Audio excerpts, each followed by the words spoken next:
kwa habari kemkem unazozihitaji.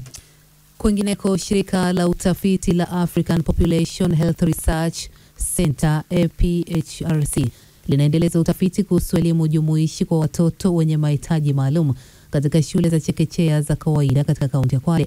Mtafiti wa kitengo cha elimu katika shirika hilo, Mchungwa Saad Rashid, amesema utafiti wao umebaini kwamba japo Kenya ina sera bora za elimu jumuishi, sera hizo hazitekelezwi ipasavyo.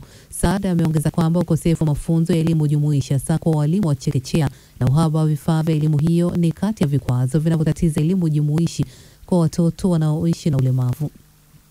Kulingana na ule upekuzi wetu kwa sera, Kenya tuko na sera nzuri, na zote sera hizi zinahimiza hawa watoto wa ulemavu wajumuishwe katika shule za kawaida. Wale ambao wamefanyiwa tathmini na wakaonekana wanaweza kunufaika wakisoma katika shule za kawaida kuliko wakitengwa wasome zile shule ambazo tunaziita za special school. Walimu hawajapata pia yale mafunzo ya kuweza kukidhi mahitaji ya hawa watoto darasani.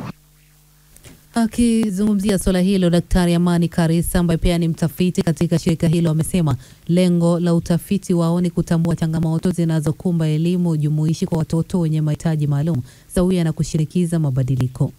Masuala ya utafiti tukiangalia lengo kuu ni kwamba ni kuboresha hali ya maisha ya jamii. Tunaboresha kupitia kuongea na viongozi. Baada ya kuongea na jamii na wale wahusika haswa, tunachukua habari ile, tunatafuta namna ya kuwafikia wale ambao wanatengeneza sheria, kuonyesha kwamba kweli mambo labda yanafanyika ama kuna mambo hayafanyiki, na tutumie njia hii ili kuleta mabadiliko. Tunataka watoto wenye ulemavu wasibaki nyuma.